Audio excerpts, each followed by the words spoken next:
From Pacifica, this is Democracy Now!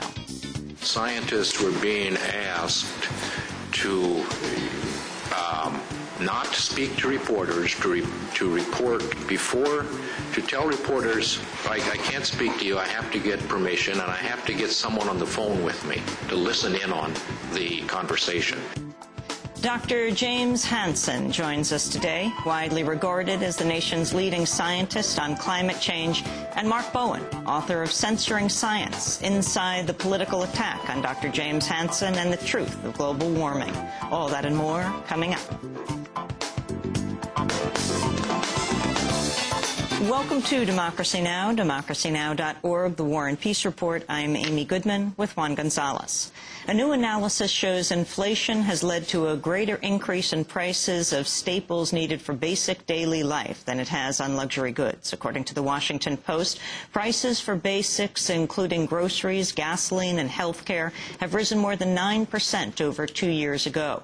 By contrast, prices for luxuries, including restaurant meals, alcoholic beverages, new cars, furniture, and clothing, have risen just 2.4%.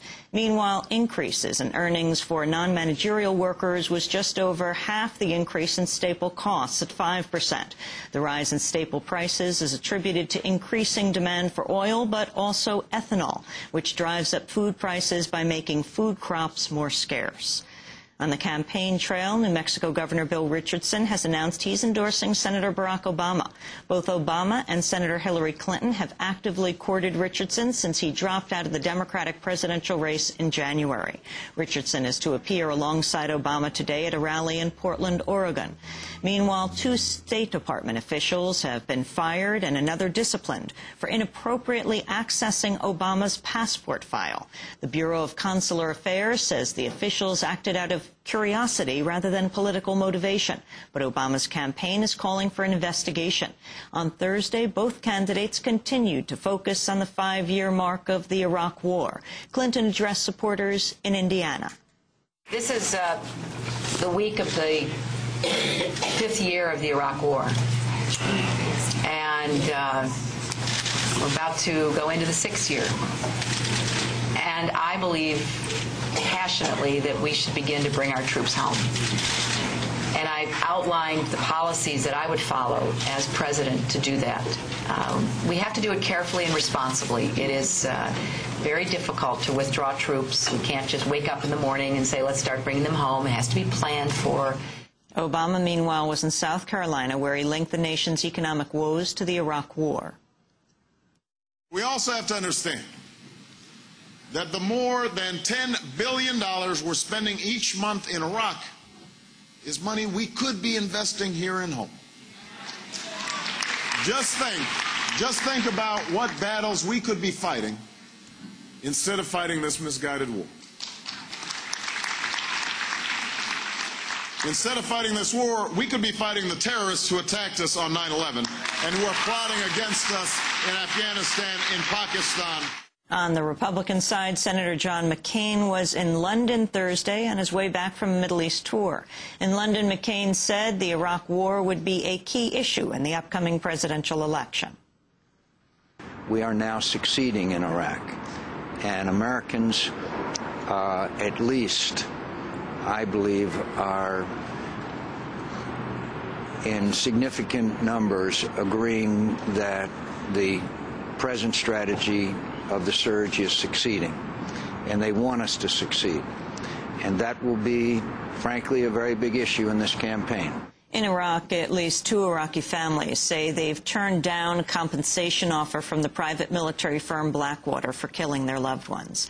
17 Iraqi civilians were killed when Blackwater guards opened fire in Baghdad's Nisour Square on September 16th.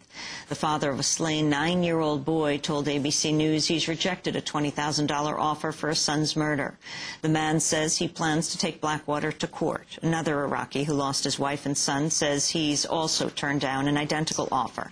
Adil Jabur Shama, who was bedridden for 6 months, says he accepted a $10,000 payment because he had no other choice. No charges have yet to be filed in the Blackwater case filed amidst ongoing legal uncertainty over whether anyone involved can even be brought to trial. The Pentagon's announced a probe of whether more than a dozen fatal electrocutions of U.S. soldiers in Iraq can be linked to faulty construction at U.S. military bases. Vice President Dick Cheney's former firm, KBR, could find itself at the center of the investigation. KBR builds and maintains bases and housing for U.S. troops. Investigators say the company may have improperly grounded electrical wires, which could have caused the deaths. Earlier this month, KBR came under scrutiny after it was revealed the company supplied unmonitored and unsafe water that led dozens of U.S. soldiers to fall sick. Meanwhile, the U.S. military death toll in Iraq continues to approach the 4,000 mark, with 3,992 U.S. troops killed. In Washington, Iraq war vet Phil Aleph said the military is being demoralized by repeated tours. I think it's incredibly demoralizing to be asked to go back to Iraq for your third, fourth, fifth deployment and have to watch more friends die, more casualties be mounted up on a war that, we were given false pretenses to go in the first place. And so I think that to honor the memory of those that have died in Iraq and to honor our soldiers that are still over there, I think we have to bring our brothers and sisters home immediately. Phil Aleph is one of the Iraq war vets who participated in the Winter Soldier hearings this past weekend in Silver Spring. You can go to our website, democracynow.org, to hear 4 hours of those hearings. The Dalai Lama has announced he's prepared to travel to China to negotiate an end to a wave of Tibetan protests against Chinese rule. The Tibetan spiritual leader spoke Thursday from his base in northern India. Our Chinese leaders, and particularly Hu Jintao, only happy meet. So then, as I mentioned earlier, if go to Peking, meet leader, and of course that will be big news, isn't it? The protests erupted last week when Buddhist monks took to the streets of Lhasa to mark the anniversary of the 1959 uprising against China. Human rights groups say dozens of people have been killed and hundreds arrested. The Dalai Lama also said he believes Chinese society has been corrupted by turning its back on welfare government. During most time, there is belief, there is ideology. It's a selfless ideology, serving working class people, serving, dedicate, needy people, right? That spirit, selfless spirit, now gone. Everybody think money, money. In Italy, a judge has ordered the resumption of the trial of 26 Americans and 5 Italians accused of kidnapping a Muslim cleric from the streets of Milan in 2003. Hassan Mustafa Osama Nisour, known as Abu Ammar, was taken to U.S. bases in Italy and Germany before being sent to Egypt. There he says he was tortured during a 4-year imprisonment. All 26 Americans are being tried in absentia. The case marks the first criminal trial over the CIA's extraordinary rendition program.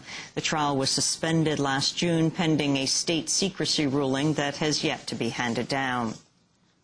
Back in the United States, a former radical-turned-fugitive has been released from prison after a 7-year term. Sarah Jane Olson, formerly known as Kathleen Celaya, was a member of the Symbionese Liberation Army, the group best known for kidnapping the newspaper heiress Patty Hearst. Olson was arrested in 1999 after living underground for 25 years. She pleaded guilty to taking part in 2 attempts to bomb the Los Angeles Police Department in 1975, but later proclaimed her innocence. The spouses of 5 missionaries killed by FARC rebels are suing fruit giant Chiquita Brands International for its role in financing the paramilitary group in the 90s. The victims were working in the Panama-Colombia border for a Florida missionary group. Last year, Chiquita admitted to paying millions of dollars to a right-wing Colombian paramilitary group on the U.S. terrorist watch list and agreed to pay $25 million in fines.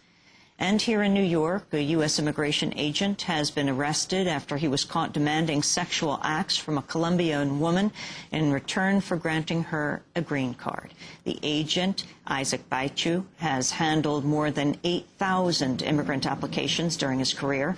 The woman recorded Baichu making his demands, which included performing oral sex on the spot so he could know, quote, that she was serious.